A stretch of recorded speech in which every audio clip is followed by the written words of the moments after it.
Olá, pessoal. Para quem não me conhece, eu sou o Damásio. Para quem me conhece, eu também sou o Damásio. Então, o que eu vou falar aqui com vocês normalmente, algumas pessoas ficam surpresas, outras ficam assustadas, alguns me chamam de herege, alguns até concordam comigo, então, mas dificilmente alguém fica indiferente. Então, se vocês ficarem indiferentes nos próximos 17 minutos e 31, 30, 29 segundos, a culpa é minha, não do tema. Normalmente, eu falo disso para físicos, porque eu sou físico, eu fiz o mestrado, doutorado, tudo na física, eu dou aula no curso de física, eu pesquiso física, então meu público normalmente são físicos.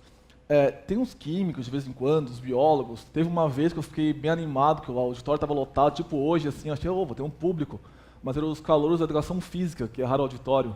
Então, aqui não está ninguém no lugar errado, né? Não, beleza, continua então.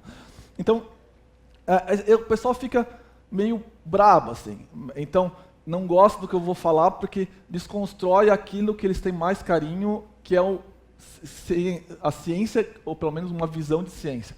Então, se tiver algum físico, algum químico aqui que estiver bravo, for jogar alguma coisa em mim, eu torço para ter uma mira ruim, né? Porque não consigo enxergar nada, então espero que ninguém me acerte. Então, o que eu vou falar aqui? Eu vou falar sobre tentar desconstruir uma ideia perigosa de ciência. A própria capa aqui que vocês estão vendo, que é esse personagem... Opa, já foi, deixa eu voltar. Aqui. Esse personagem que é um padre que contribuiu para a construção de uma das teorias que é mais caras aos físicos, que é o Big Bang. Então, aqui já começa a desconstruir um pouco a ideia dessa separação de entidade isolada da ciência, uma coisa quase sacrossanta. Então, opa, virar aqui. Então, uma coisa quase sacrossanta que é uma coisa sobre-humana, uma ciência exata. Então, aqui já começa a desconstruir um pouco, né? Como é que um padre veio parar na história, né? Então, já dá para começar a desconstruir essa ideia. Então, antes de começar, vamos tentar ler algumas notícias muito recorrentes no meio de comunicação. Por exemplo, aqui está pequeno, então vou virar para cá. Há evidências que o Santo Sudário é uma farsa. 4 tipos de prova científica. Prova científica é uma balela. Não existe prova científica. A gente já vai discutir daqui a pouco isso. Sempre que a gente falar em prova científica, só tem uma atitude a fazer. Rir da pessoa. Então, não acreditem nisso. Essa aqui, se alguém está em dúvida aqui, essa notícia pode ajudar. Ciência comprova, é melhor estar só do que mal acompanhado. Então, quem está em dúvida em largar o esposo ou a esposa, aqui pode ajudar, né? Mas essa é a minha preferida. Cientista prova a existência de Deus e ganha um dos prêmios mais cobiçados. Essa é a minha preferida por quê? O que essas notícias nos trazem? O que elas nos mostram? Elas nos mostram o seguinte, que hoje em dia, tal qual o senso comum entende a ciência passou a dar chancela a todas as outras crenças. O que eu quero dizer com isso? Para eu acreditar em Deus, não basta ter uma crença que tenha, sei lá, o cristianismo tem 2000 e poucos anos, né, Michele? O cristianismo 2000 e poucos anos, o judaísmo mais, o islamismo um pouco menos, mas não basta eu ter uma crença, eu acreditar nisso, eu tenho que ter chancela da ciência. Se eu quero largar minha esposa, não basta eu quero largar minha esposa, eu tenho que ter a chancela da ciência que é melhor estar só do meu acompanhado. Então, ficou uma coisa meio um padrão de excelência, né? Então, o que é isso? Da onde vem isso? Será que isso é... Da onde que vem isso? Isso vem do seguinte, vem do mito, vem de uma crença mal construída e que as pessoas acreditam. Do quê? Que existe um método científico, que existe uma maneira de fazer ciência, que o cientista é um sujeito racional que age de acordo com métodos e padrões. Não existe. Desculpa decepcionar, eu não consigo ver, mas deve ter umas caras feias aqui, sempre tem. Que quando eu falo que não tem método científico, não existe método científico, é balela método científico. Cientistas agem de muitas maneiras, e muitas maneiras que não admitem. Por exemplo, quem está nos estudos de pesquisa sabe que inveja produz ciência. Não é verdade? Falta de dinheiro produz ciência, sobra de dinheiro produz ciência, briga produz ciência, até divórcio produz ciência. Mas tem uns casos que a gente pode contar depois que é verdade. Mas, então, tudo produz ciência dentro de certos contextos. Então, a ciência tem vários padrões, várias maneiras de se produzir. Por exemplo, a ciência que eu estudo, que é física. A maneira como eu produzo física, que eu estudo física, os métodos que eu uso, como meus pares me avaliam, como eu consigo ou não dinheiro de editais, é completamente diferente do meu colega físico que trabalha no lado. Então, não tem essa história de método científico.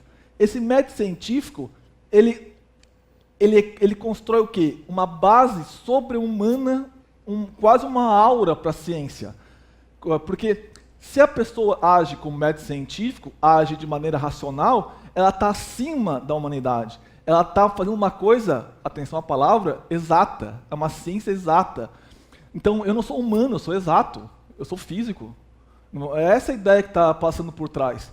Então, essa ideia de entender que a ciência é feita de uma maneira uniforme, racional, lógica, dá uma base sobre-humana para a ciência que vem o padrão de excelência. Então,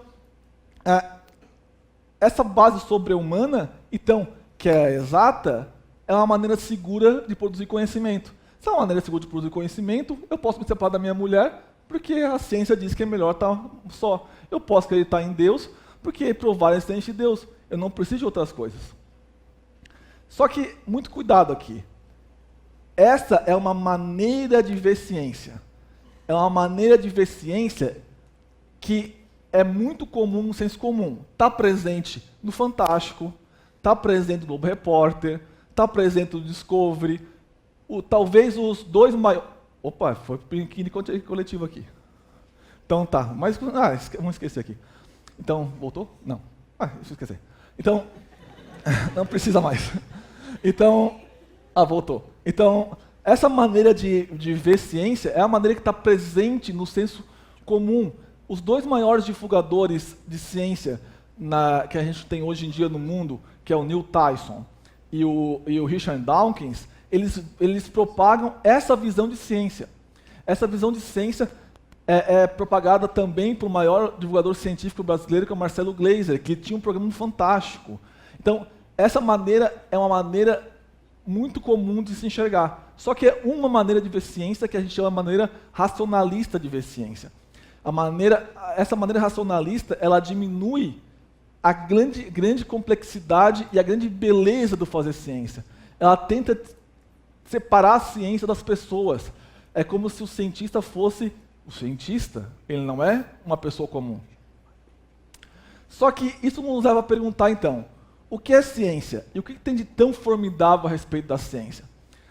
Ciência, desculpa decepcionar muita gente, ciência é um grande mito.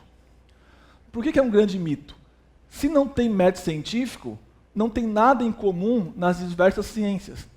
Então, a ciência nada mais é do que uma lista que eu ponho aquilo que eu tenho mais carinho. Por exemplo, eu gosto de biologia, está na minha lista. Eu gosto de história, está na minha lista, senão a Michelle me expulsa do palco. Né, Michelle? Eu adoro história, tá, Michelle? Então, agora, eu não gosto de sociologia. Mentira, eu gosto, mas só para estar gravando, então eu vou dizer que eu não gosto. Então eu não gosto de sociologia. Então, a sociologia não entra na minha lista. Eu gosto de voodoo, então entra na minha lista. Mas o que tem em comum nos elementos de uma lista de ciência que uma pessoa faz? Não tem nada em comum. Tem partes contraditórias. Dentro de uma própria ciência, que é a física, tem partes contraditórias. E se eu botar as ditas ciências exatas, que é física, biologia e química, não tem nada a ver uma coisa com a outra. Então, o que é ciência é um mito, uma lista que eu construo. E o que tem de tão formidável a respeito de ciência? A crença que esse mito existe.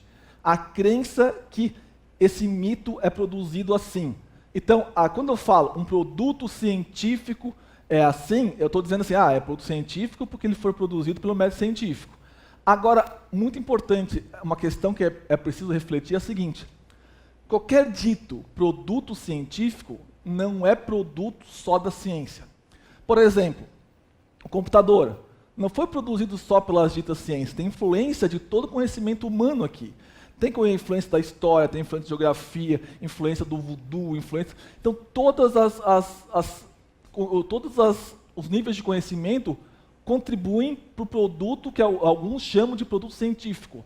Então, não existe nada isolado. A ciência, dita ciência, não é uma entidade isolada. O cientista exato não vive numa torre de marfim. A religião influencia, a biologia influencia, tudo influencia. Então, quando eu falo que a ciência funciona porque nós temos prova, que prova? O que é o produto científico? Da onde que vem isso? Me prova que a ciência é isolada. Não tem ciência isolada. Então, essa excelência dita da ciência, na verdade, é um convencimento do público que há esse mito ciência. Ainda bem que eu não estou vendo a cara de vocês, que sempre nessa hora tem uns 3, 4 que levantam e vão embora. Ninguém foi ainda, né? Então, beleza. Então a popularidade é fruto do convencimento do público. Agora, é importante isso. A ciência, quando a gente enxerga a ciência de uma maneira não racionalista, ela ganha muito mais graça. Ela ganha muito mais importância. Ela ganha muito mais charme. Eu adoro usar essa palavra. Por quê? Ela é feita por gente. Ela é feita por pessoas. Física é ciência humana. Biologia é ciência humana. Química é ciência humana. E o que isso quer dizer? É falha. Física é falha. Biologia, falha. Química, falha. Ciência não produz conhecimento certo. Ciência não produz certezas. Eu posso e devo contestar o conhecimento científico. Eu não devo acreditar num cientista que diz, tu pode separar da tua mulher porque a ciência está comprovando. Acredita em Deus porque a ciência comprova. Balela. Eu tenho o direito de escolher a minha tradição. Eu tenho o direito de manter a minha tradição. Então, se eu enxergo a ciência dessa forma, eu entendo a ciência como uma construção humana e ela fica muito mais bonita do que uma ciência racionalista. Ela fica muito mais plural, ela fica muito mais interessante e fica muito mais acessível. A ciência não é inalcançável. A ciência não é para gênios. A ciência é para todo mundo. É para o gurizinho que está fazendo o primeiro ano do ensino médio e quer fazer física, mas é também para o leitor da Super Interessante que tem 70 anos. Todos podem participar da ciência, ou produzindo ciência, ou ajudando a desenvolver a ciência com as suas críticas e aceitando ou não os produtos que os cientistas querem vender. Todo mundo faz parte desse processo. Então, não há nenhuma ideia, por mais antiga ou absurda, que não deva existir. Não deva ter o direito de se desenvolver. Por quê? Isso, eu que estudo ciência, eu faço questão da Michelle estudar história e desenvolver história. Eu faço questão da Ana Amélia estudar moda e desenvolver moda. Eu faço questão do Eroque desenvolver sua arte. Por quê? Isso vai ajudar a minha ciência. Isso vai ajudar a minha obra. Por quê? Eu vou ser contaminado por todos eles.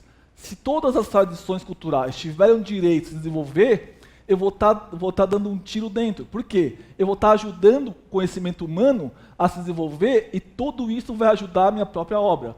Se eu querer fechar a ciência nela mesma, sem influência nenhuma, ela vai se fechando, se fechando, se fechando, se fechando, se fechando, vai se isolando, se isolando, se isolando, se isolando, se isolando e vai se tornando o quê? Uma crença metafísica. Crença metafísica leva a religiões. Ou seja, se a ciência fosse o que os racionalistas acreditam que ela é, na verdade ela é uma forma de religião. E pior, uma forma de religião que eles propagam que seja melhor do que todas as outras. Então, é um perigo acreditar nessa visão racionalista. Essa visão racionalista de ciência, que é o senso comum nos traz, é um perigo para a própria sociedade. Por quê? Os racionalistas enxergam qualquer um que não siga a ciência como místico e ignorante. Vou dar um exemplo clássico que todo mundo passou já. Por exemplo, eu vou ao médico. O médico diz assim, tu tem que fazer tal tratamento. Daí eu digo para ele assim, não vou fazer um tratamento alternativo. O que o médico vai achar de mim? Um místico ignorante, né? Não é isso? Se eu, em vez de fazer um exame evasivo, resolvo fazer sei lá, um tratamento com florais, ele vai me chamar de místico ignorante. Se em vez de eu querer um tratamento com radioterapia, eu procuro um xamã, eu sou um místico ignorante. Mas não é exatamente isso que os antigos religiosos falavam, de que não professavam sua fé, eram místicos ignorantes? Então essa visão racionalista cada vez mais se alinha a uma forma de ciência. Então, na visão deles, a ciência é sacrossanta, opiniões confortáveis só com a aval da ciência, e outras tradições são entendidas como pagãs e superstição. Isso é um perigo, perigo mesmo. Opa, está passando. Então, só que a ciência que eu estou falando para vocês, essa ciência que a gente enxerga na história da ciência, ela é muito mais bem construída do que essa visão limitada de ciência. Por quê? Ela é cheia de falhas, ela é cheia de contradições, ela é cheia de nuances, ela é muito mais interessante. Então, ela é muito mais bonita de se ver. E por que ela é muito mais bonita de se ver? Porque ela falha, ela não produz verdades, ela não produz certezas. Nenhuma teoria científica é comprovada. Por quê? Toda a ciência se constrói ajustando os seus erros, ou os erros que a comunidade entende como erros, ao longo da história. Então, tudo em ciência é passageiro, tudo em ciência é provisório, tudo em ciência vai ser superado. Nossas teorias mais caras, hoje em dia, vão ser temas de aula de primeiro ano de ensino médio daqui a 200 anos. Mecânica quântica vai ser matéria fácil daqui a 200 anos. Como ninguém vai estar lá para saber, então fica como verdade. Então, a ideia, o que eu quero passar para vocês? A ciência é de todos e para todos. Todos podem fazer ciência ou podem julgar o produto dito científico. Por quê? A ciência não é melhor do que outras tradições. A ciência é uma dentre muitas tradições. A ciência não gera verdades absolutas, indiscutíveis. As conclusões são provisórias. Os resultados dos cientistas devem ser questionados. E a última ideia rapidinha é a seguinte: qual é o perigo disso? Se eu acreditar que uma tradição que se baseia em seguir regras, que seria o método científico, é a excelência, eu vou acreditar que a excelência na sociedade é seguir regras. A excelência na sociedade é aceitar palavras de autoridade. Isso é um perigo enorme para a sociedade livre. Então, a visão racionalista de ciência é um perigo para a sociedade livre. Então, o dever nosso como cidadão é contestar essa ideia racionalista de ciência e querer participar desse produto ciência que eles querem tanto isolar. Muito obrigado.